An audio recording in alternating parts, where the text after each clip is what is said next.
women should remain silent in the churches. They are not allowed to speak. If you go to 1 Corinthians 11, 3 chapters before, how can a woman pray or prophesy if she's supposed to be silent? And so, again, we have to look at things contextually.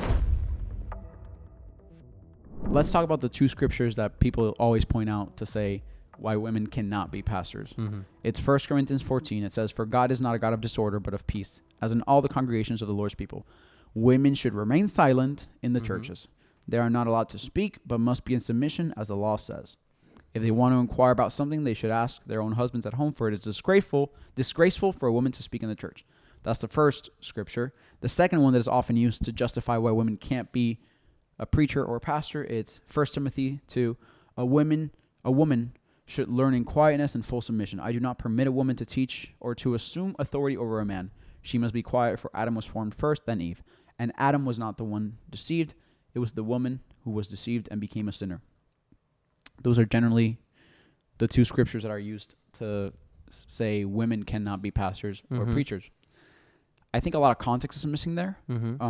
We know from history, from studying Paul, from studying the Greco-Roman times, especially when Paul is creating these new churches. He's going to Corinth.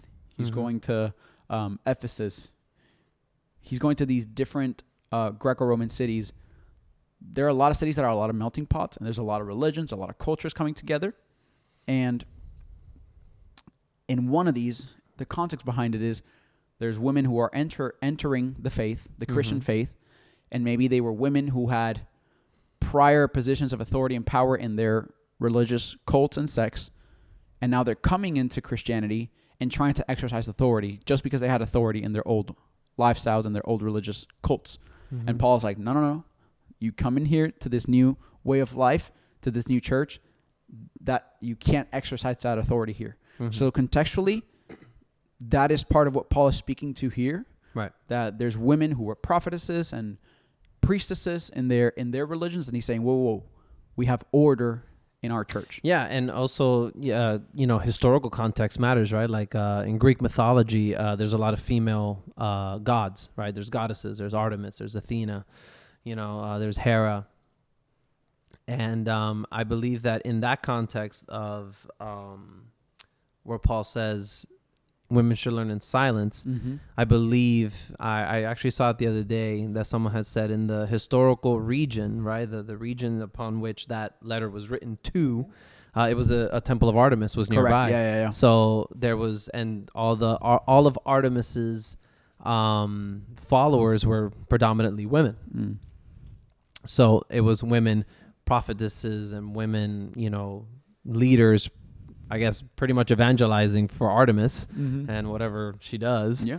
And that was obviously confusing the people in the region. Yeah. So I think that also matters, right? Absolutely. Again, and yes, so that historical context, the women are coming in to this new way of life, to this new religion, this early Jesus movement, the early Christian movement, the early church, trying to exercise the same authority and power as they used to in their old life. And Paul's like, no. We have order here. There's a different way we do things. Correct. But just because he's exercising or promoting this order doesn't mean it's necessarily a universal law for all of time, saying that women can never teach ever in history. And one of the, I guess, contradictions that I want to point out in the logic of the complementarians, the people who say that women can't be pastors, using 1 Corinthians 14. They say 1 Corinthians 14 says this: women should remain silent in the church. You see, 1 Corinthians 14 says women should remain silent in the church. That's why women can't preach. Women can't talk in the church. Beautiful. If you go to 1 Corinthians 11, 3 chapters before, Paul says, "But every woman who prays or prophesies with her head uncovered dishonors her head." How can a woman pray or prophesy if she's supposed to be silent? Right.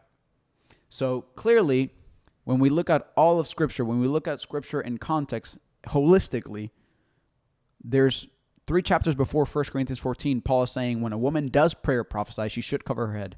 Right. But she's speaking. She's not silent.